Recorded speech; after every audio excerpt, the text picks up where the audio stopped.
on démarre, encore une fois, comme on est toujours à cheval, donc on va parler encore de Choukat. Dafka, dans Choukat, il y a beaucoup de choses intéressantes à dire. J'avais une question. Ah, Celui qui jette le truc de la... celui qui asperge, oui. Pourquoi vous m'étonnez? Ah, pourquoi?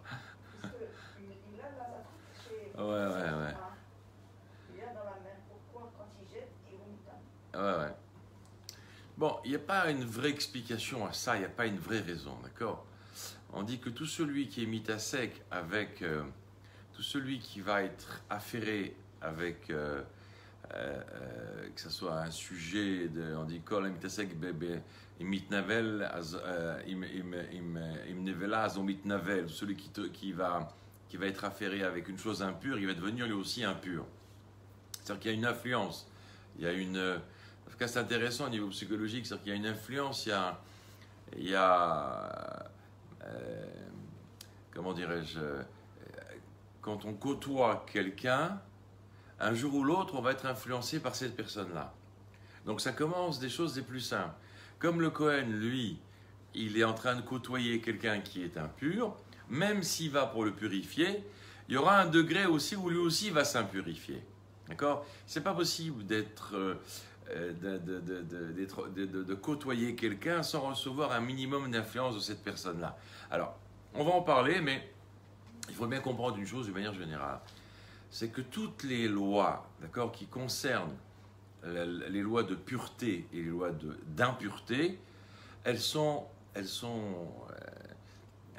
voilées, d'accord? Elles sont très difficiles à comprendre, pratiquement incompréhensibles. Vous voyez bien que même Shlomo Ameler, il a dit lui-même que quand il s'agit de la vache rousse, et c'est ce qu'on va parler, parce que Choukat, c'est tous les liens, c'est la vache rousse. Donc, même Shlomo Ameler qui te dit, je pensais être proche d'une explication, mais sauf j'ai vu que j'étais très très loin de cette explication. C'est ce qu'il dit dans Kohelet, d'accord? Donc ça montre bien qu'il y a des choses qui ne sont pas à la portée, qui ne sont pas du tout à la portée de la compréhension humaine. Et ça a certainement un sens, d'accord? On va comprendre pourquoi. On va aborder deux facettes du phénomène de la vache rousse et du phénomène de la pureté et de l'impureté. Il y a une question qu'on se pose dans le phénomène de purifier le corps. Et donc, il y a une Gemara qui explique comment ça va se passer au moment de la résurrection des morts. Puisque si, entre guillemets, aujourd'hui, à la reconstruction du troisième Beth Amikdash, ou comme ça l'était à l'époque du premier Beth Amikdash, quelqu'un qui est en relation avec un mort, il est considéré comme impur. Donc, il est tamé. S'il est impur, comment ça se passe? Il monte à Jéru, prend le bus, d'accord, il arrive là-bas, il achète une vache, d'accord, il fait un korban, mais il faut qu'il trouve une vache rousse, etc., avec des conditions un peu spéciales. Et le Kohen, donc, il va faire la shrita, il va brûler, il va prendre la poussière de cette vache qu'il va mélanger avec de l'eau pure, et ça va s'appeler l'eau lustrale, d'accord, en bon français, ça s'appelle l'aspersion de l'eau lustrale. Donc, il faut qu'il fasse tout ça pour être purifié. Alors, la grande Sheila, elle est, si celui qui est à l'approche d'un mort, il est considéré comme impur, alors, a fortiori, le mort lui-même, quand il va se relever. Alors, comment ça va se passer? Est-ce qu'on a tous besoin d'aspersion ou pas? D'accord? Azaya. Alors, il y a une explication d'abord qui nous dit, vous savez que le corps, quand il est, malheureusement, quand il est enterré, alors il y a une grande partie du corps qui disparaît, qui revient à la poussière, comme on dit. Donc la Sheila, elle est dans le cas de figure où il resterait une partie du corps. Et donc, avant de procéder à la résurrection des morts, donc il va falloir compléter. Akadosh Baruch Hu va devoir compléter cette partie manquante. Ou, dans une autre version, il ne reste plus rien du corps, et dans ces cas-là, ça sera une création tout à fait nouvelle. Alors, dans quel cas de figure il y aura besoin d'une aspersion? Mais s'il veut nous compléter quelque chose d'Oréola, il va nous compléter par quelque chose qui est à bord, c'est où? Qui n'est pas. Oui, mais alors attendez. Avec les os qui sont. Oui, mais attendez, Rachien. Si la partie du corps qui est sous terre, elle est tamée, donc même si je la complète avec quelque chose de tahor, le tahor, il va prendre l'impureté, d'accord? Si la partie du corps qui est, qui est sous terre, elle est impure, même si, entre guillemets, je parle maintenant d'après un raisonnement halachique, d'accord? On ne parle pas d'un... Donc si Akadosh Baruch Hu, il complète ce corps, et même si cette partie qui va être complétée par Dieu, elle va être pure, mais du fait qu'elle va être au contact de la première partie du corps qui est sous terre, elle deviendra impure. Donc, quand ce corps va revivre, il va devoir être aspergé. Ça ne va pas être par l'eau lustrale de la vache rousse, d'accord? Mais ça va être ce qu'on appelle la rosée de résurrection, d'accord? Donc en réalité, ça sera obligé, ce corps devra passer par là, de par son impureté. Maintenant, dans le cas où il reste rien du corps, et donc il doit y avoir quand même résurrection. Donc, Akadosh Baruch Hu, en quelque sorte, il doit recomposer tout un corps. Donc, dans ces cas-là, on pose la question. Si il n'y reste rien du corps, et que le corps qui est recomposé par Dieu, lui, n'a jamais fauté, parce que pourquoi on a besoin d'être purifié? Parce que le corps qui a été mis sous terre, lui, il a fauté. Même s'il en reste une certaine partie, il a fauté. Donc, du fait qu'il a fauté, il a besoin d'être purifié. Mais si Akadosh Baruch Hu doit recomposer un corps en entier, donc dans ces cas-là, ce corps-là n'aurait pas fauté. Est-ce qu'il a besoin d'une aspersion? Est-ce qu'il a besoin lui aussi est-ce qu'on doit lui mettre est-ce qu'il doit recevoir la rosée de résurrection? Connaissez cette notion de rosée de résurrection? C'est une notion, c'est tal de la tria, d'accord? C'est une rosée, mais cette rosée-là, on l'a déjà eue. Je ne sais pas si vous vous souvenez, mais quand on était tous au Mont Sinaï, et qu'on a reçu les 10 commandements. Je me souviens, vous étiez au 3e rang, Nika.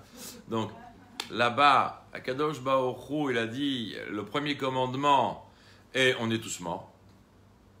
Donc, quand on est tous morts, il a fallu refaire Dieu a aspergé une rosée de résurrection. Au 2e commandement, de nouveau, nous sommes tous morts. Au 3e, on n'a pas pris de risque. On a dit, écoute, Moshe, jamais 203. Alors maintenant, tu prends toi le micro et tu transmets ce que Dieu te dit, parce que nous, on n'est pas capable de recevoir la parole divine. C'est un dévoilement qui est trop grand, et ce dévoilement provoque la mort. D'accord? Donc, justement, parce que nos corps ne sont pas adaptés, à l'époque, n'étaient pas adaptés pour recevoir un dévoilement aussi grand de Dieu. Alors, Bezrat Hashem, dans la Géoula Amétide Vachlema, d'accord, dans l'avènement messianique, et là, dans une étape de l'avènement messianique qui s'appelle la résurrection des morts, à ce moment-là, il y aura une purification du corps. On va voir plus ou moins les différents avis. Donc, il y aura une purification du corps qui permettra de supporter un dévoilement divin immense. D'accord? Parce qu'on ne va pas mourir toutes les 2 minutes, parce que dans l'avènement messianique, il va y avoir un dévoilement divin constant. Il va ne faire que grandir même, à la limite. Bon, on revient à notre... Donc Rabbi Yehoshua, il répond un petit peu d'une manière évasive. On a l'impression qu'il fuit la question. Il te dit, d'abord, quand on arrivera à ce moment-là, on verra bien. Deuxième réponse, dans la Gemara, il te dit, quand nous allons vivre la résurrection des morts, Moshe sera parmi nous, eh bien, on lui posera la question. Alors, est-ce qu'on doit comprendre par là que Rabbi Yehoshua essaie d'esquiver une réponse, ou est-ce qu'il y a quelque chose de plus fin que peut-être on ne perçoit pas de prime abord dans sa réponse? Alors, on va être obligé de ramener une Gemara qui va expliquer un petit peu en allégorie la réponse de Rabbi Yehoshua. Et vous allez voir, c'est très intéressant. Donc, il y a une autre Gemara qui nous dit, justement, qui discute un petit peu de tous les gens qui ne croient pas à la résurrection des morts. Il y a une discussion comme ça. Ouais, ce que vous racontez, c'est des balivernes, ça va pas, non, les morts qui vont revivre, etc. Bon, ça peut aussi exister. Sachez que, d'une manière générale, oui, mais bon, aujourd'hui, il y a beaucoup de choses qui sont dans la prière, ça ne veut pas dire qu'on y croit tout de suite. Hein. Donc, d'une manière générale, sachez que le Rambam, il est très très virulent, même la halakha en général. Tout celui qui ne croit pas à la résurrection des morts, il n'aurait pas le droit au monde futur. Maintenant, encore une fois, la chose est à la lettre pour celui qui, entre guillemets, il maîtrise le sujet. D'accord ? C'est-à-dire qu'il est conscient et qu'il refuse d'y croire. Mais quelqu'un, ce qu'on appelle le Tinok chez Nishba, d'accord ? C'est ce bébé qui a été kidnappé. D'accord ? Pourquoi la halakha emploie cette expression de bébé kidnappé? Ça veut dire qu'il y a un exemple prototype pour ça. À l'époque, en Russie, les bolcheviks, qu'est-ce qu'ils faisaient? Ils allaient dans les maisons juives, d'accord? Et ils kidnappaient des enfants très, très, très jeunes, 4-5 ans. Et donc, ils les mettaient après dans des internats militaires ou des internats complètement goy, à des milliers de kilomètres, d'accord? La Russie, c'est immense. Et le bonhomme, il se réveillait 20 ans après, c'était un goy gamour. Pas shoot, un goy, il a perdu toute notion. Donc, c'est ce qu'on appelle l'image d'un Tinok Shenijma, un enfant qui a été kidnappé. Donc, comme il a été kidnappé, il a perdu toute sa racine, tous ses points de repère, il a perdu tout ce qu'on lui a donné, et il est complètement assimilé. D'accord ? Donc, quand un juif nous dit aujourd'hui que, par exemple, il ne croirait pas à la résurrection des morts, c'est pas automatiquement qu'il soit passible de la peine de ne pas revivre au moment de la résurrection des morts ou qu'il n'aurait pas le droit au monde futur. Attention, parce qu'aujourd'hui, nous sommes dans une génération où malheureusement, on peut considérer l'ensemble de la population, du peuple juif, comme des enfants qui ont été kidnappés. Ça veut dire que même s'ils ont grandi, d'accord, dans leur famille, mais ils ont été tellement influencés, assimilés et confus, d'accord, dans leur judaïsme et dans leurs sources, dans leurs racines, qu'en vérité, ils n'ont plus de vrais points de repère et ils peuvent arriver même à dire ou faire des choses qui sont contraires à la volonté de Dieu. Mais malgré tout, ils restent dans un cadre de Tinok Shenishba, de bébés qui ont été kidnappés. Ça veut dire que quelque part, ce n'est pas de leur faute. Donc si ce n'est pas de sa faute, tu ne peux pas en vouloir à quelqu'un si ce n'est pas de sa faute. Donc en vérité, rares sont les cas de figure où la personne, elle maîtrise le sujet à 100% et qu'elle n'a pas été assimilée et qu'elle dit de son plein gré, de tout son cœur ou de tout son esprit, je refuse ou j'y crois pas, et parce que ça c'est rare, ça n'existe pratiquement pas. Il y a eu des cas pour le chat, mais c'est pas le cas de l'ensemble du peuple. Donc, on referme la parenthèse sur la foi en la résurrection des morts. Et donc, cette Gemara nous dit, pour nous faire comprendre, on va vous donner 2 allégories. D'accord ? 2 allégories, 2 images, d'accord ? Des exemples qui vont vous faire comprendre la réponse de Rabbi Yehoshua. Dans les 2 allégories, Akadosh Baruch Hu a le rôle d'un artisan qui fabrique, d'accord ? Qui fabrique un ustensile. Et on nous dit que dans la première allégorie, le corps est à l'image de l'argile. Et on nous explique que l'argile, c'est une matière qui ne peut pas changer de consistance. D'accord ? Elle est comme elle est. Donc même si tu as un ustensile en argile, tu brises un morceau de l'ustensile, d'accord ? Et tu vas venir compléter ton morceau d'ustensile d'argile, il n'y a pas de problème, tu peux le coller et tu le remets au four, ça marche. Parce que, en vérité, le matériau lui-même ne change pas d'aspect. Ce qui change d'aspect dans l'argile, c'est sa forme, d'accord ? Son apparence. Donc ça, c'est à l'image, comme dit Rabbi Yehoshua, du corps où il resterait quelque chose du corps que tu viens compléter. Donc l'argile, le matériau argile est le même. Maintenant, dans le cas où tu parles qu'il ne resterait rien et qu'il faut recomposer un corps, alors la 2e allégorie, elle te parle que le corps est à l'image du verre. Et là, quand tu brises un verre, tu ne peux pas recoller. pour pouvoir reformer un ustensile en verre, il faut que tu fasses fondre tous les morceaux de verre et que tu recomposes un verre. D'accord? Contrairement à l'argile. Et là, c'est la réponse qui vient nous dire que si il ne reste rien du corps, alors il faut recomposer le corps. Alors attendez, écoutez bien. Là, ça va se corser un petit peu. Rabbi Yehoshua, il ne dit pas stam des réponses comme ça. Rabbi Yehoshua, il veut te faire comprendre une chose. Il veut te dire, lui, il est convaincu, d'accord? Il est convaincu que lors de la résurrection des morts, il va rester une partie du corps, et cette partie de corps, comme tout le monde le connaît, c'est l'os du louz. D'accord? L'os du louz qui est derrière, c'est connu, le Midrash, le Zohar, la Kabbalah, tout le monde dit. Là. Le louz, entre guillemets, vous savez qu'est-ce qui nourrit le louz? C'est le melavé malka. C'est le melavé malka. Voilà, c'est pas les merguez, d'accord? Ni le couscous, c'est le melavé malka. Donc, le melavé malka, c'est lui qui va donner, alimenter ce louz, comme ça que c'est écrit. Alors, on te dit, Rabbi Yehoshua, il te dit de toutes les manières, lors de la résurrection des morts, Akadosh Baruch Hu, c'est intéressant parce qu'il y a une. Dans Shulchan Aruch, on en parle un petit peu comme ça, et on dit que Akadosh Baruch Hu, il prend cet os-là comme une haïssa. Une haïssa en bon hébreu, c'est de la pâte, d'accord? C'est la pâte avec laquelle vous faites vos chalotes.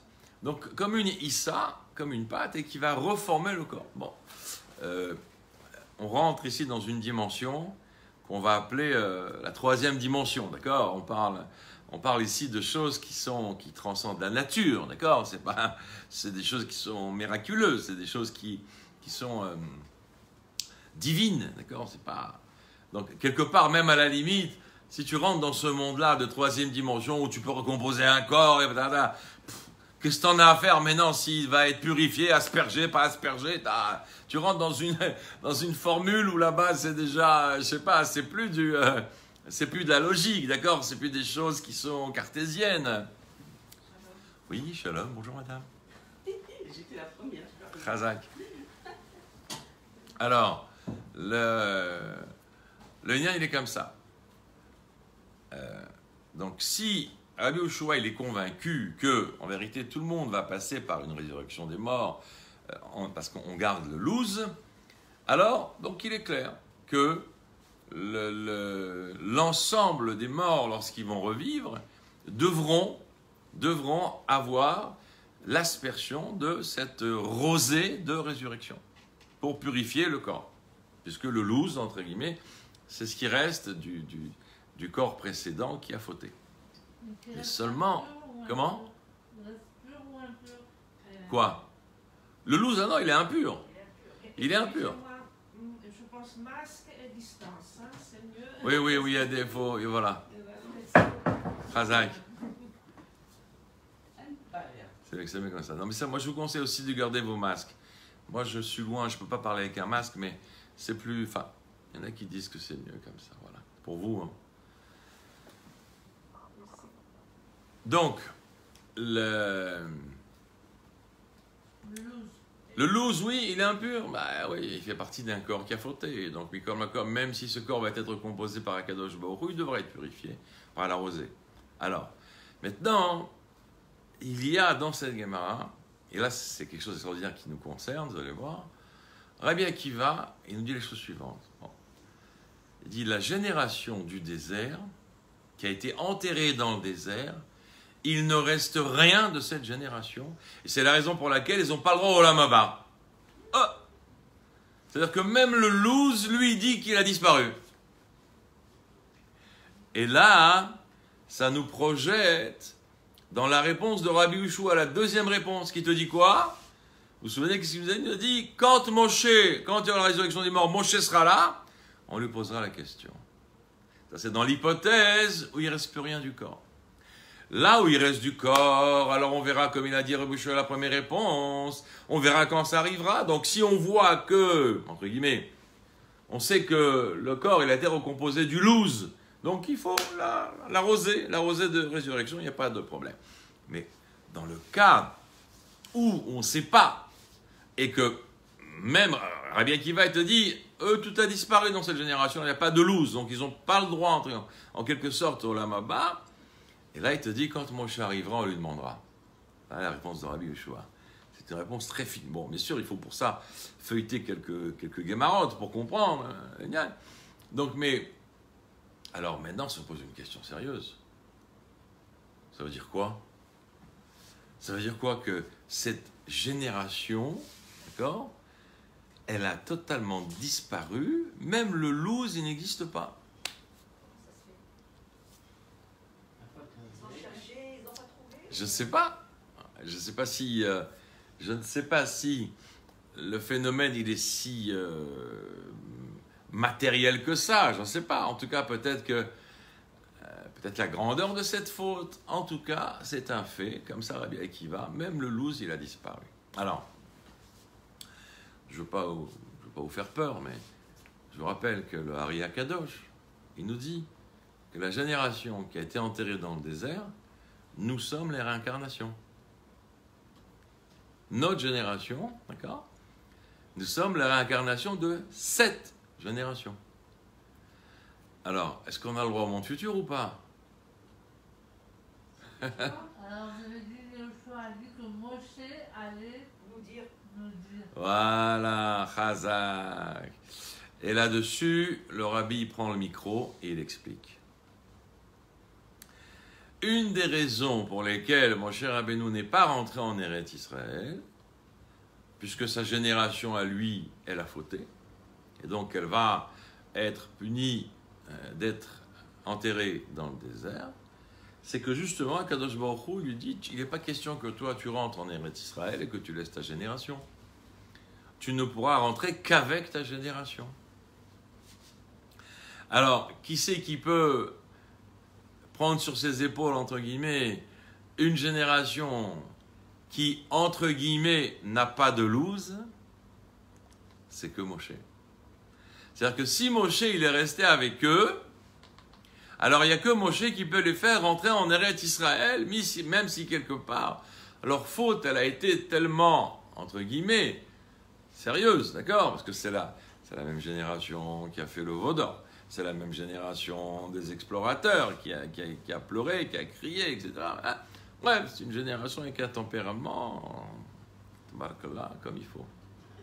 Alors, il n'y a que Moshe qui peut les faire entrer. Mais ça, je veux dire, moi j'ai profité de cette image-là pour parler de Gimel Tammuz, d'accord? La semaine dernière, c'était Gimel Tammuz. C'est le jour où on n'a plus vu le rabbi, d'accord? Alors, à ce moment-là, moi j'ai expliqué ma version des choses, d'accord? Pour comprendre un petit peu le phénomène que l'on vit aujourd'hui pré-messianique, d'accord?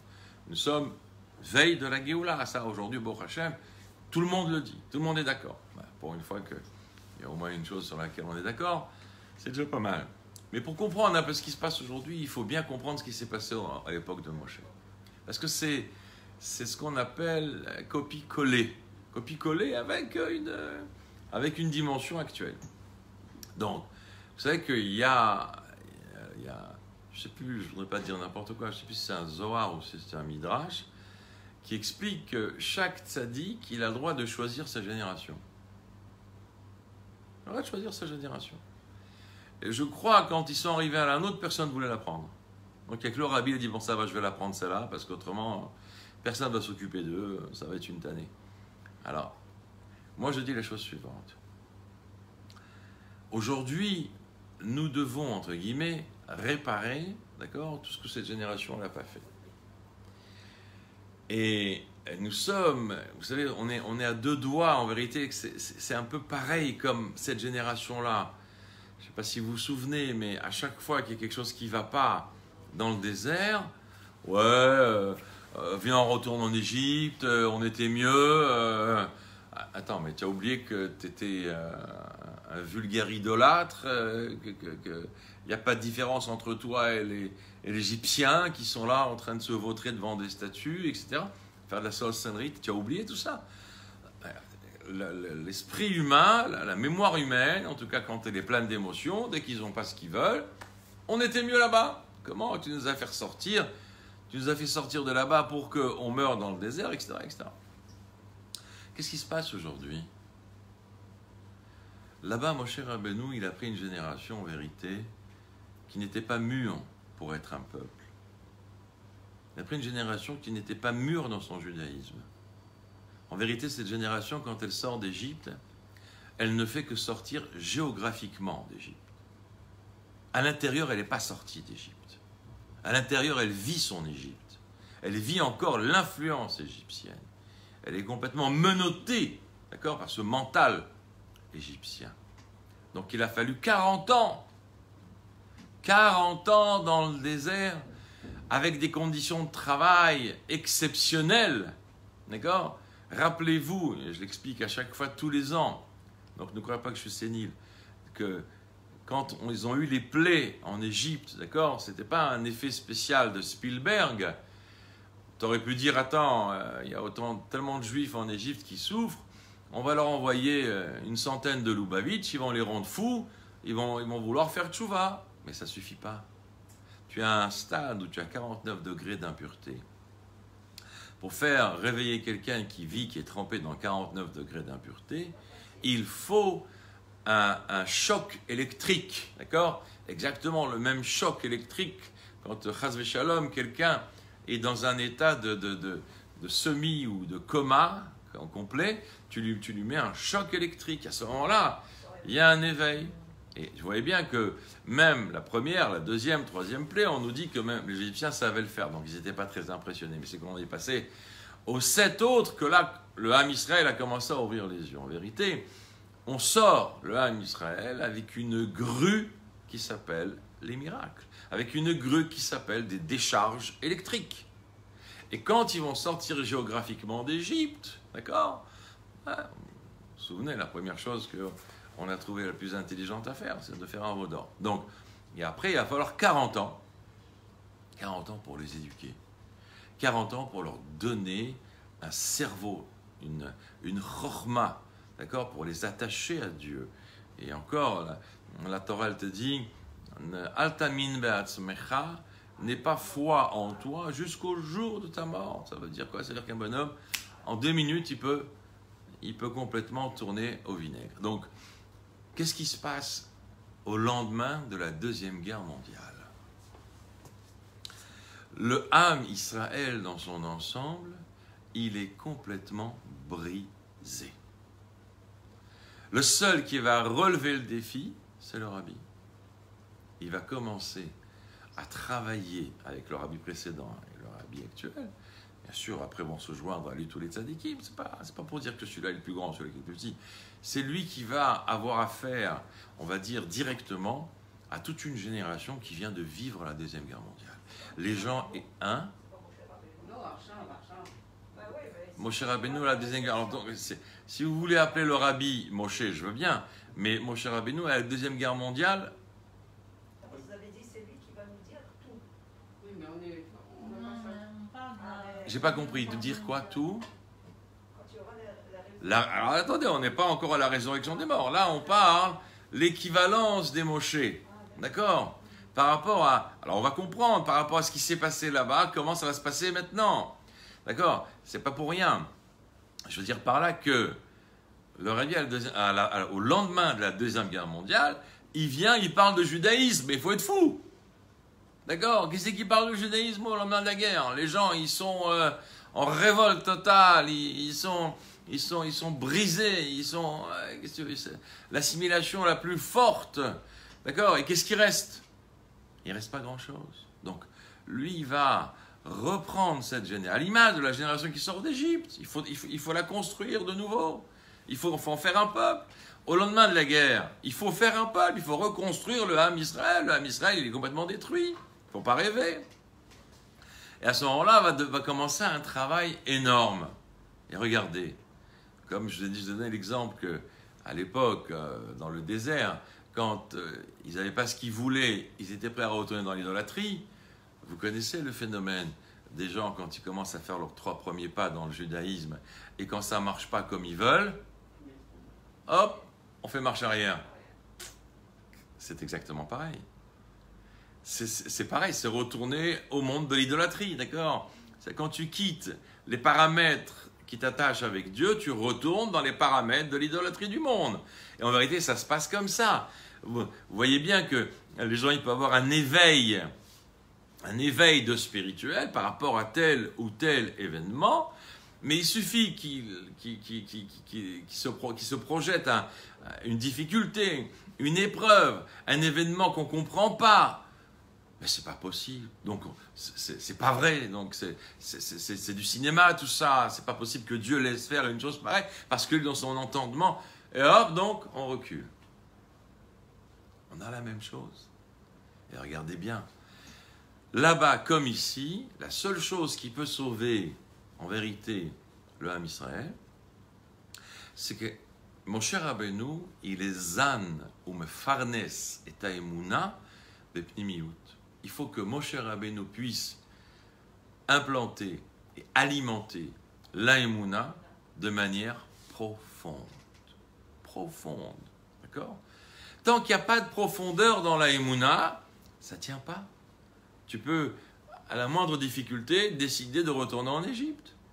Pareil aujourd'hui. S'il n'y a pas une profondeur dans l'aemuna et que les choses sont faites peut-être dans un certain robotisme ou alors les choses sont faites comme une espèce d'investissement comme ça. J'investis parce que je sais que j'aurai des bénéfices. Genre, je fais une mitzvah, j'aurai la bracha. Eh oui, bien sûr, Dieu va me donner l'abondance, la bracha, etc. Donc si ça ne marche pas tout de suite, je dis allez, c'est du bidon. Ça ne marche pas leur truc. On ne peut pas faire les choses de manière superficielle. Et vous voyez bien que plus on avance dans le temps, et moins Dieu supporte le superficiel. Et on le voit précisément quand on parle de la terre d'Israël. La terre d'Israël, elle te dit Eretz Ochelet Yoshvea. C'est une terre qui avale ses habitants. Ça veut dire que c'est une terre qui ne supporte pas le superficiel. La vie sur la terre d'Israël, c'est pas une vie facile. Les événements que l'on vit sur cette terre, ce ne sont pas des événements faciles. Ce sont des événements qui nécessitent une certaine identification, un certain engagement, une certaine responsabilité. D'accord ? Moi, je trouve qu'Israël, elle purifie la personne avec ce qui lui arrive, tout ce qui lui arrive. Elle purifie, parce qu'on dit que il faut toutes les rabbonotes que la personne elle fait, tout ça, alors elle purifie la personne. Alors ok, c'est sûr que quand on vit en Eretz Israël, la purification passe aussi par l'habitation en Eretz Israël. Si on ne continue pas dans cette purification, et comme vous dites, on recule, elle éjecte la personne de... Il y a beaucoup qui sont venus habiter, qui ont fait la Aliyah, ils n'ont pas supporté, et ils sont repartis d'où ils sont venus. Ouais, c'est pas facile, bien sûr, c'est pas facile. Ça veut dire que c'est une... La Kedusha qui est en Eretz Israël, elle nécessite une certaine profondeur. Qu'est-ce que c'est qu'une profondeur ? Une profondeur, c'est la capacité de rester attaché à l'idée. D'accord ? Ça veut dire quoi ? Écoutez bien ce que je veux vous dire. Si moi, j'ai un sujet important, d'accord ? Dans ma vie, je pense que c'est un sujet important. Et quand je pense à ce sujet-là, je me rends compte que c'est vraiment, vraiment important. Mais au fil de ma réflexion sur ce sujet important, vont venir des dizaines d'informations étrangères, extérieures, qui vont m'obliger quelque part à minimiser l'importance du sujet à mes yeux. Alors j'ai ma femme qui me dit oui mais attends on a une urgence parce que mon père là, et mon fils il vient, et papa comment je suis à la fin de l'année, et papa et la voisine, donc je reçois tellement de demandes d'informations de bilboul que la chose à laquelle j'ai réfléchi et j'ai défini comme importante et quelque chose qui me concerne à moi, je vais malheureusement diminuer l'attachement que j'ai à cette chose. Donc en vérité, je vais petit à petit la minimiser. Je vais petit à petit la minimiser. Écoutez, restez concentrés. Je vais petit à petit la minimiser. Donc si je la minimise, à un tel point que peut-être demain, je ne vais plus la considérer comme importante. Alors que quand j'y étais, quand j'ai raisonné, quand j'étais libre de mon esprit, c'était vraiment quelque chose d'important. Mais j'ai tellement été ballotté par d'autres dizaines d'autres idées. On m'a tiré à droite, on m'a tiré à gauche, que j'ai minimisé. Donc, qu'est-ce que c'est que la profondeur? La profondeur, c'est d'avoir une force intérieure qui est composée aussi avec la Emouna, c'est sûr, mais qui ne me lâche pas, je ne lâche pas les choses desquelles j'ai défini que ça, c'est profond, ça, c'est moi, ça me touche, ça, c'est ma vie. Vous voyez bien, je vais vous donner d'autres exemples. Attends, Brigitte, je vais vous donner d'autres exemples. Vous savez, il y a beaucoup de gens qui disent, oui, moi, j'ai sacrifié ma vie pour mes enfants, pour mon mari, pour X, Y, Z, d'accord? Et après, ou alors des gens qui disent, mais j'ai jamais été moi. J'ai toujours été le reflet de mes amis, de ce qu'eux ils voulaient, ou le reflet de mes parents, de ce qu'eux ils voulaient. Mais j'ai jamais été moi. D'accord? Donc aujourd'hui, il y a un discours comme ça. Sois toi. On entend beaucoup comme ça des phrases. Va jusqu'au bout de tes rêves. Va jusqu'au bout de ce que tu veux toi. Ne te laisse pas avoir par les autres. Sois toi. Ou alors, quand les familles pètent, ça explose pour une raison ou pour une autre. À partir de maintenant, je vais commencer à penser à moi. Vous connaissez ces phrases-là, hein? D'accord? Donc, ça veut dire quoi? Ça veut dire que on va mettre dans une échelle de valeur des choses, des réflexions, des pensées, des croyances, d'accord? Qui vont être nous-mêmes à X%. Mais ces choses-là, malheureusement, elles vont évoluer. Évoluer parce que c'est vrai que je crois qu'il faut avoir telle et telle conduite dans mon judaïsme, et là on me tire par la manche. Non mais attends, tu as un job de folie là, et alors si tu t'arranges, c'est comme ça, tu t'arranges, tu peux pas rater un job comme ça, c'est ton avenir, tu as étudié X années, tu peux pas négliger ça. Donc, continue. Donc c'est de ça que je vous parle quand on dit que c'est pas profond. C'est profond, quelque part, on aura du mal à s'en détacher. Mais vraiment du mal. Il faut vraiment... là, parce que la Torah te dit ne crois pas en toi jusqu'à la fin de tes jours. Mais c'est-à-dire que c'est tellement profond que tu as du mal à t'en détacher. Mais quelque chose qui est superficiel. En un clin d'œil, tu t'en détaches. On est d'accord ou pas? En un clin d'œil, tu t'en détaches. Oui, mais je ne pouvais pas faire autrement. Attends, c'est sûr. Je ne peux pas faire autrement que je fasse. Tout le monde me regardait. Qu'est-ce que tu veux que je fasse? D'accord? Donc, le profond, c'est d'implanter, en tout cas, pas d'implanter, parce qu'il y a aussi ce phénomène d'implanter, mais il y a surtout le phénomène de mettre en éveil une adresse intérieure très forte, qui est la Neshama, de la mettre en éveil avec une envie très forte de s'attacher à Dieu, au point où le corps n'est pas un obstacle, ou en tout cas n'est pas un obstacle à X%. D'accord? Tu peux dire le corps c'est un obstacle pour que la Neshama s'attache à Dieu. Alors tu as l'obstacle qui peut être à 100%, 100% un obstacle, ou alors il peut être à 50% un obstacle, oui peut-être à 5% un obstacle, 10% un obstacle, 20% un obstacle. C'est à nous de travailler là-dessus. Donc, dès que tu touches le profond, tu dois lutter pour que ton corps, pour que les gens, la société autour de toi, soit pas diminuer le pourcentage de l'obstacle. Malheureusement, si on n'y arrive pas, donc il est clair qu'à chaque fois qu'il y aura une difficulté, l'obstacle il est tellement grand qu'on va se faire avaler en 2 minutes. D'un autre côté, la faiblesse de la Emouna, elle permet de croire des choses qui ne sont pas vraies. Par exemple, la Gemara, elle te dit, un voleur, avant d'aller voler, il prie Dieu. Ah, mon Dieu adoré, ça fait 3 fois que je fais une villa, j'ai ramassé des cacahuètes, s'il te plaît, celle-là, la villa, fait qu'il y a quelque chose de sérieux dedans. Oh, faut bien qu'on mange, alors. D'accord? Donc, ça veut dire que, quelque part, on n'est pas conscient de l'absurdité. Il ne faut pas se moquer de ce voleur, parce que nous, on rentre dans ce cas de figure beaucoup plus souvent qu'on croit.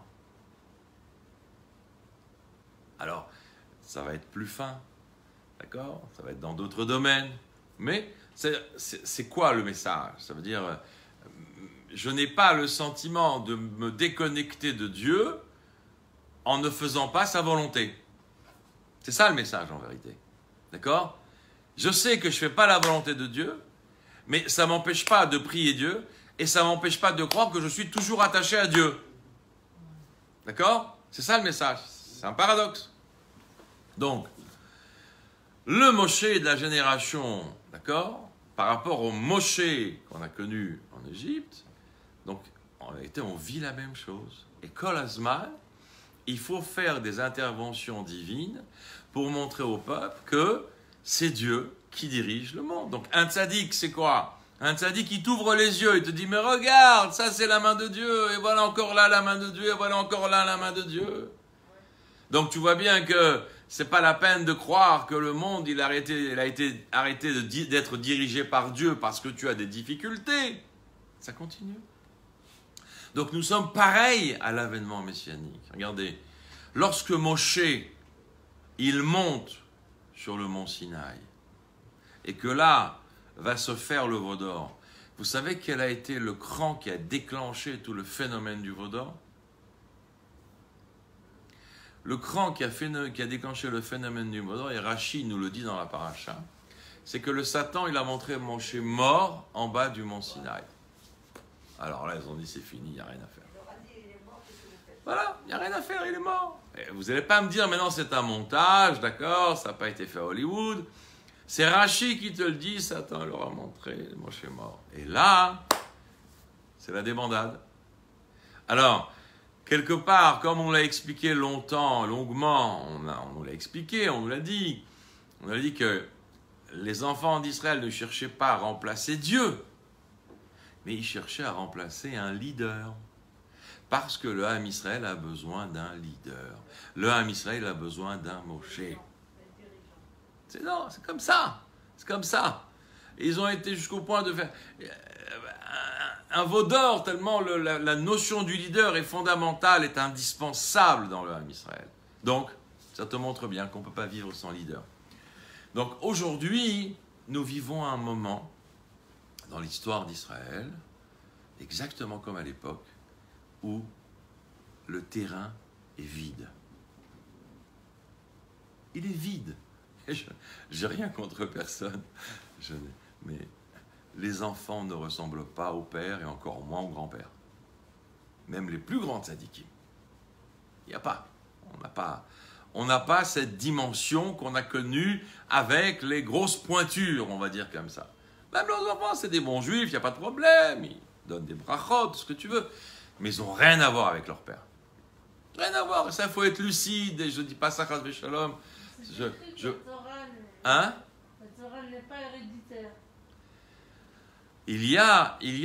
La Torah te dit qu'il y a une descente, il y a une baisse dans les générations. Ça veut dire que plus les générations s'approchent de Mashiach, plus il y a une grande descente. Et en réalité, c'est indispensable. Je vais vous dire pourquoi. Non, savoir, ils n'en savent plus. On prend un enfant de 6-7 ans, il en sait plus que... Non, c'est pas pour ça. On va en parler aussi. Imaginons que nous avons encore des grandes têtes de liste. D'accord? Qui c'est qui va demander Mashiach? J'ai pas besoin. Je veux voir un grand sadique, mais ceux qu'on a connus, ouais, mais je demande, les barottes, les machins. Qui c'est qui veut Mashiach? Par contre, si le terrain se vide, ça suffit. Il n'y a pas une nouvelle génération de tzadikim. Il n'y a pas. Il n'y a pas. Donc, on a besoin d'un leader. On a besoin d'un vrai leader, mais cette fois un leader qui inclut tout le Ham Israël sous sa couronne. C'est le Mashiach. Donc là, il faut qu'on passe un espace, une période un peu vide, comme ça, pour que on ait du fond des tripes la requête de stop, Admatai, on a besoin de Mashiach, on veut Mashiach. Regardez maintenant. Quand je vous ai dit tout à l'heure le phénomène de l'aïmouna bepnimiut, d'accord? D'être ma'amin en profondeur. C'est très difficile d'être ma'amin en profondeur si on n'étudie pas. C'est très difficile, voire impossible. Impossible. Non. Cette émouna, elle ne sera pas profonde. Elle sera ma'aminim b'nei ma'aminim. Elle ne sera pas profonde. Non. Je vais te donner un exemple. Je sais de quoi tu parles. Tu as connu des gens en Afrique du Nord qui étaient des gens qui étaient simples, qui étaient ma'aminim. Mais alors, tu lui dis, le rabbin a dit lève-toi. Oui, bien sûr, où on va? Qu'est-ce qu'on fait? Va là, on va là, à gauche. Et tu vois bien que ces gens-là, ils n'ont pas pu transmettre le message à leurs enfants et à leurs petits-enfants. Leurs enfants, ils sont rentrés dans des sociétés immenses, comme l'Amérique, comme la France, comme le Canada. Et là-bas, tu ne peux pas vivre avec « c'est notre émouna, c'est comme ça qu'on a toujours fait, on est ma'amine, c'est comme… » Ça ne marche pas. Là-bas, tu as l'université, là-bas, tu as les grandes écoles. Mais de quoi vous parlez? On n'est pas des gens primitifs. Non, mais ça ne va pas. D'accord? Ça ne marche pas. La émouna, il faut qu'elle soit profonde. Profonde, ça veut dire il y a un stade de compréhension. Tu peux faire naasé, je fais, il n'y a pas de problème. Il faut faire comme ça. Mais les générations, elles doivent arriver aussi à nishma. Comprendre un petit peu, que ça s'habille dans l'esprit de l'homme. Alors bien sûr, tu vas dire, mais attends, dans ces cas-là, si ça n'était pas indispensable, pourquoi on appelle la génération de Moshe Rabbeinu Dordéa? On l'appelle la génération de la connaissance. Pourquoi? Parce que Moshe, il leur a donné la connaissance en profondeur. C'était des grosses pointures, c'était des gdolim, des gens immenses, des érudits. En 40 ans, ils ont ingurgité de la bouche de Moshe un savoir exceptionnel. Mais nous, on n'a rien à voir avec ça. Comment nous, on va savoir? Comment nous, on va faire en profondeur? Comment nous, on va vivre et comprendre quelque chose en profondeur? Je vous rappelle, mesdames, qu'il n'y a pas si longtemps que ça, dans certaines Beth Knesset de l'Europe de l'Est, d'accord, il y avait des panneaux à l'entrée de la Beth Knesset. Ne peuvent rentrer dans cette Beth Knesset que les érudits ou les riches. Donc les pauvres et les analphabètes ne pouvaient pas rentrer. Ça veut dire que, et tout d'un coup, quand le Baal Shem Tov vient et qui fait une révolution en disant « Quoi ?» Il va voir les gens simples et il leur amène et il leur apprend, alors que c'est un génie, alors que c'est un tzaddik qui a fait des miracles, en veux-tu, en voilà. Non, il va voir un face à face, tête à tête. Comment tu vas? Et avance, et vas-y, et un petit mot, et je t'enseigne des trucs. Et il va créer une équipe. Cette équipe qu'on va appeler la Chevra Kadisha, les gens saints, et qui vont commencer, les mystiques de l'époque, entre guillemets, qui vont aller passer de village en village, et qui vont apporter une Torah à la portée des hommes. Donc ça veut dire quoi? Ça veut dire qu'après on va commencer tout un système d'enseignement, où on va donner la possibilité même à celui qui par définition est ignorant, ou qui n'a pas eu la possibilité d'étudier, on va lui amener une compréhension à sa portée. Qu'est-ce qui se passe aujourd'hui? Aujourd'hui, tu as toute forme d'études qui sont éclaircies. Ce qu'on appelle l'étude mevoheret. D'accord? L'étude expliquée. Il y a 100 ans, tu ne peux pas trouver une Guémara où on t'explique la Guémara. Ça n'existe pas. Vous êtes d'accord ou pas? Vous devez le savoir maintenant. Dans la boutique de votre mari, il y en a plein. Avant, il n'y avait pas. Tu ne comprenais pas la Guémara, ben, tu montes, tu descends. Si tu n'as pas un maître, ben, tu n'apprendras rien. Aujourd'hui, tu as tous les livres expliqués. Expliqués. Dans les langues. En plus, attendez, avant d'arriver aux langues, expliquer de différents niveaux, jusque dans un langage hyper simple. Et en plus, aujourd'hui, dans la langue que tu veux. Plus que ça, même en bande dessinée aujourd'hui, tu trouves. Ça veut dire quoi? Ça veut dire qu'aujourd'hui, pour que quelqu'un... Qu'est-ce qui fait obstacle à la profondeur? C'est que la Emouna, Iveret, ce qu'on appelle la croyance aveugle, la croyance un petit peu superficielle, elle fait que tant que tu es isolé dans un petit village, dans ta petite maison, dans ta petite synagogue, là-bas, bon, tu n'es pas bousculé par le monde. Mais quand tu sors de là-bas, tout d'un coup, les médias, la société, le commerce, l'industrie, c'est quoi tout ce monde? Et là-bas, toutes les 2 minutes. Mais ta place, t'as pas ta place là. Mais arrête, t'es un primitif. Si t'as pas les outils pour répondre à tout ça, t'as pas les outils pour continuer ta émouna en profondeur, tu te fais avaler. Donc aujourd'hui, il a fallu refaire naître le judaïsme après la Deuxième Guerre mondiale et amener petit à petit aux juifs de toute tendance confondue, peu importe qui tu es, peu importe ton niveau d'érudition, peu importe si tu es simple ou pas simple, intellectuel ou pas intellectuel, peu importe si tu es séfarade ou ashkénaze. Vous connaissez le phénomène séfarade?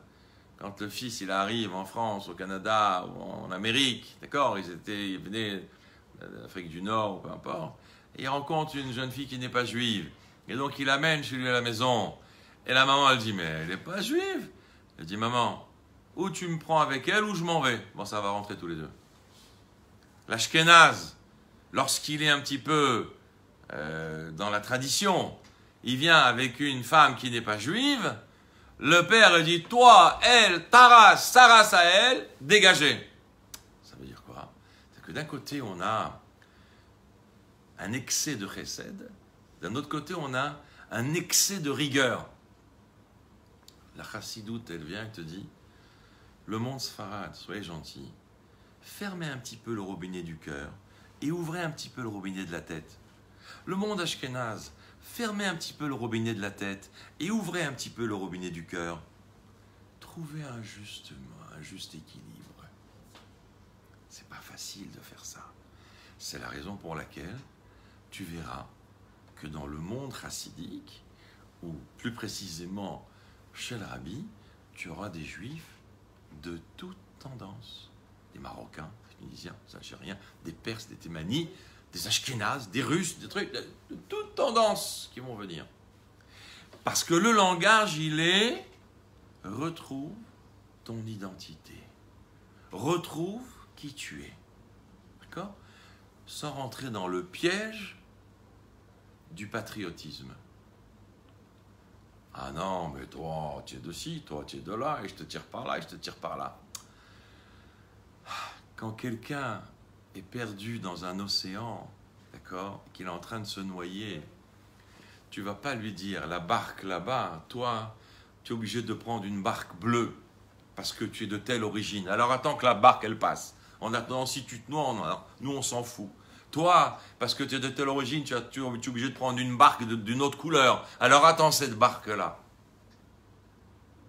Quand quelqu'un se noie, tu fais venir une barque, n'importe laquelle, entre guillemets, Chas v'Shalom dire que c'est n'importe laquelle. En vérité, c'est une barque qui a été aménagée afin que tout le monde trouve son compte. sans blesser, sans minimiser, sans faire de mal à personne. Au contraire, rien que donner l'occasion de s'épanouir. Donc, c'est exactement ce qui se passe dans le désert. Moshe, chacun il vient le voir. Quoi, j'ai que ça à faire, moi. Je passe par ma secrétaire. Jamais. Et c'est pour ça qu'on a pitié de Moshe. Mais il dit, comment? Chacun il vient, tu prends le temps et tu parles. Il y a des choses importantes, des choses moins importantes, mais on va jamais s'en sortir. C'est Moshe. Il peut parler avec Dieu comme il peut parler avec l'homme. Dans notre génération, c'est les tzadikim. Par exemple, comme le rabbi. Il peut certainement parler avec Dieu comme il peut parler aux hommes. En leur disant, il n'y a pas de problème. Tu es un diamant. Tu es l'homme le plus important de la terre. Avance, avance, avance. Comme ça, Moshe l'a fait. Maintenant, on doit rentrer en Israël. Qu'est-ce que c'est qu'Israël? C'est la Géoula Métid Vashlema. On doit rentrer dans la Géoula. Et on doit même aller vers la résurrection des morts. Dans Triat Ametim. Mais nous, on a un problème. On n'a pas de loose. Comment on fait? Alors là, Moshe, il dit, Alaï, c'est moi qui vous prends sur mes épaules. Cette dernière génération, veille de la Géoula, c'est moi qui la prends. Comme Moshe, il a dit, je ne rentrerai pas, entre guillemets, en Israël, sans ma génération. Donc, cette génération-là, on a aussi un Moshe qui nous dit, c'est moi qui vous prends, c'est moi qui vous ferai rentrer. Même si vous n'avez pas de loose, entre guillemets. Ça veut dire quoi? Ça veut dire que tout le travail qu'aujourd'hui on fait, c'est un travail qui nous paraît immense, mais quelque part, si on est lucide, c'est tout petit par rapport à ce que les autres ont fait. Mais il n'empêche qu'il y a une règle. Et on aura droit au Lamaba? Oui, on aura droit au Lamaba, t'inquiète pas, on t'arrangera une place sympathique. Mais bon, je vais te dire, il y a nos sages à nous, nos maîtres à nous, ils nous ont dit, tellement que tout ça, ce phénomène, ce phénomène de Olam Haba, de Gan Eden, de Baba, on a l'impression que tu...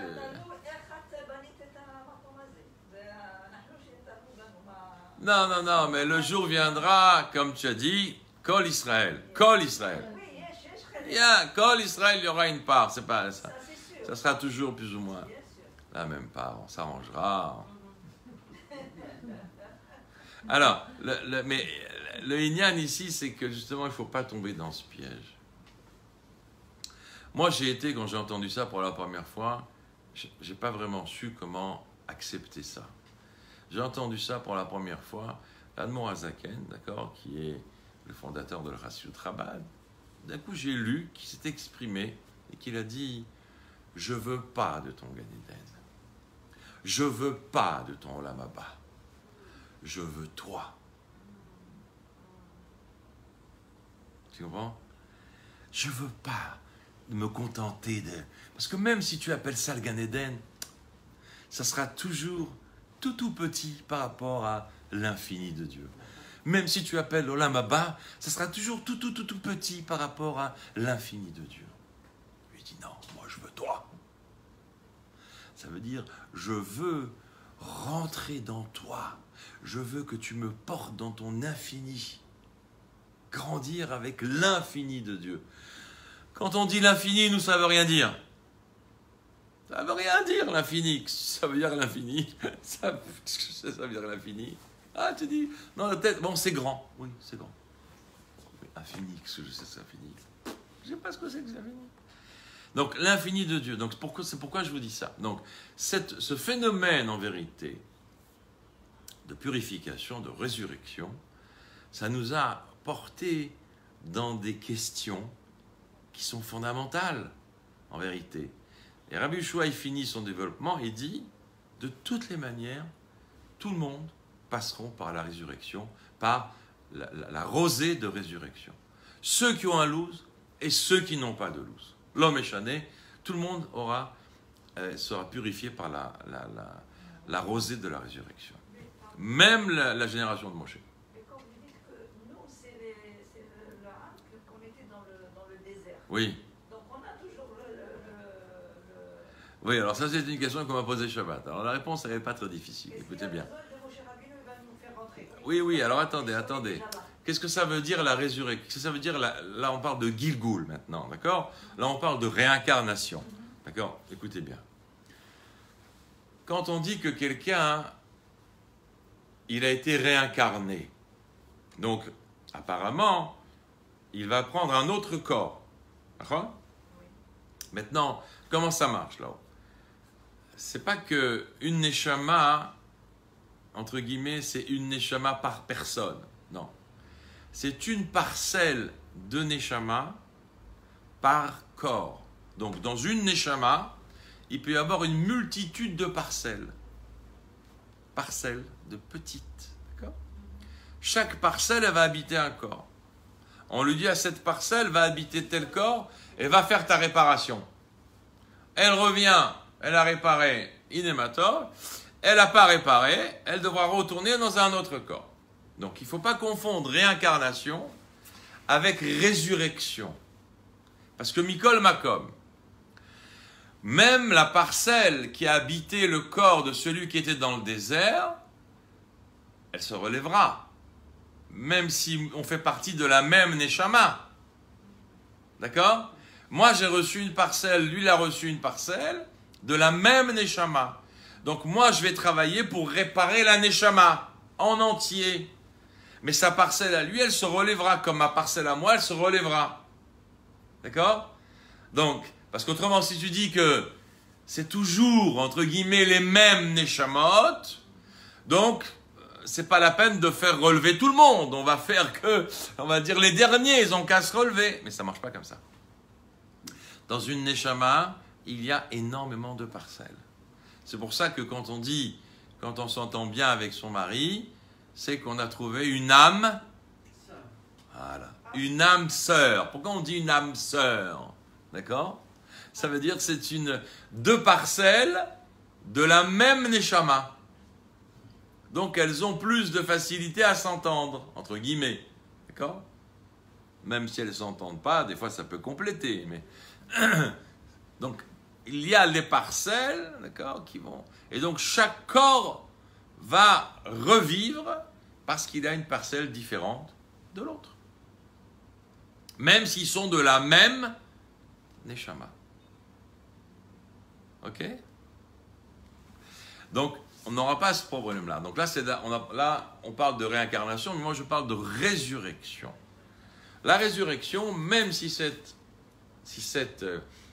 génération, elle n'a pas de loose, elle se relèvera, parce que nous, justement, on est en train de travailler, entre guillemets, pour réparer tout le phénomène, d'accord, de les fautes qui ont été entraînées dans le désert par cette génération. Et apparemment, le mérite de notre génération, qui est la réincarnation, permettra, avec Moshe à la tête, de pouvoir faire revivre cette génération, même si elle n'a pas de loose. C'est vrai ce que vous dites. Ah, c'est gentil. Il y a quelques années, vers l'âge de 17-18 ans, j'ai voyagé, je suis venue en voyage avec mon père pour Israël. Et j'ai vu un endroit, et j'ai dit cet endroit, j'ai déjà vu. J'ai eu l'impression que j'ai déjà vécu cette chose-là. Oui, ça arrive, c'est vrai. Je dis ces choses-là, je la revis. Nachon, c'est une mémoire inconsciente des choses. Oui, bien sûr, ça arrive. Ouais. Ça arrive souvent. Moi, la première fois quand je suis arrivé au 770 chez le Rabbi, j'avais le sentiment de connaître cette atmosphère. C'était pas étranger. Alors, je pourrais pas dire que j'ai revécu les mêmes images, mais je sentais que j'étais pas dans un élément étranger, comme si j'avais été déjà là, ou j'avais déjà connu cette atmosphère-là. C'est des choses qui sont dans le subconscient, et c'est peut-être aussi par rapport à, bon, je sais pas, une chose. Hein? Des fois, vous voyez des personnes, oui, mais je t'ai déjà vu, je sais pas où, je me rappelle pas où je t'ai vu. Ouais. Bon, ça c'est déjà peut-être des images qu'on a oubliées avec le temps, et que ça peut revenir. Mais de revivre la même action, ou de revivre le même mouvement, ou dans un cadre bien précis, ça peut peut-être trouver une source plus lointaine. D'accord? Ça peut exister, c'est comme ça. Voilà. Donc, en tout cas, moi j'ai trouvé ça extraordinaire, tout ce phénomène de purification. Ça veut dire qu'en fin de compte, il n'y aura personne qui va être écarté et qu'on va pouvoir purifier l'ensemble du monde, d'accord?